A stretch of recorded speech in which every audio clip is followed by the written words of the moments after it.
আজকের রেসিপি হলো তুলতুলে নরম খাসির মাংস। এটা আমরা রেস্টুরেন্টে গেলে দেখা যায় এটা অনেক নরম সফট থাকে। এভাবে বানালে দেখবেন খুব সফট সেম কোয়ালিটি পাবেন।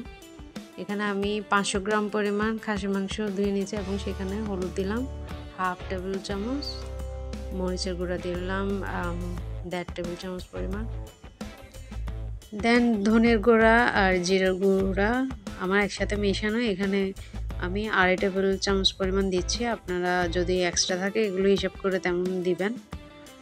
এখন এগুলো দেওয়ার পরে আমি দিচ্ছি স্বাদ মতো লবণ, পেঁয়াজ 4টা কুচি করে কেটে দিলাম আদা বাটা 2 টেবিল চামচ পরিমাণ, অল্প পরিমাণেতে সয়াবিন তেল অ্যাড করলাম।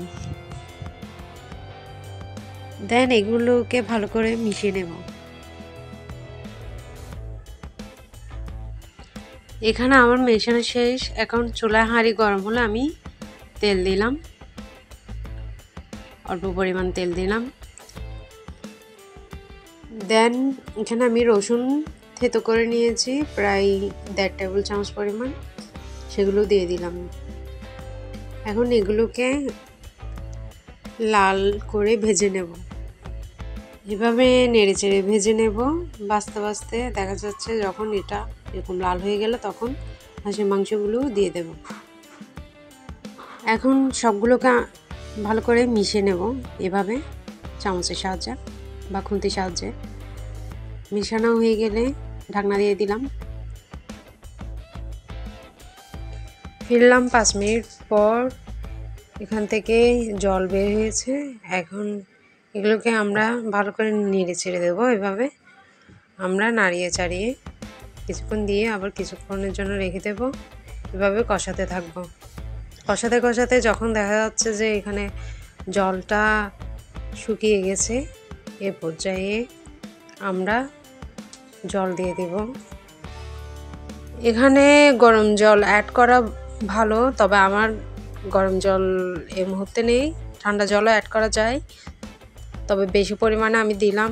এটা প্রায় আমি 1 থেকে 1.5 ঘন্টা সেদ্ধ করব। কচি খাসির মাংস 1 থেকে 1.5 ঘন্টা সিদ্ধ করলে এনাফ, তবে যদি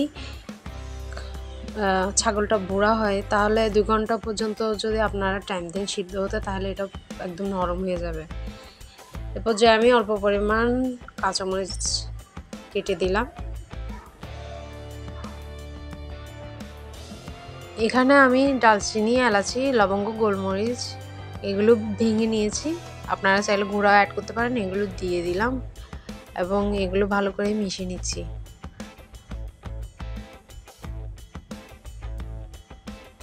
এখন ঢাকনা দিয়ে দিলাম। সিদ্ধ হতে হতে যখন দেখা যাচ্ছে গ্রেভিটা অল্প অল্প আছে, আমি এই পর্যায়ে নামিয়ে ফেলবো।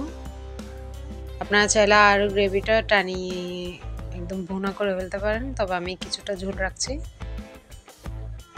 ঘরোয়া উপকরণ দিয়ে এই রেসিপিটা অনেক টেস্টি, একদম রেস্টুরেন্টের মতো।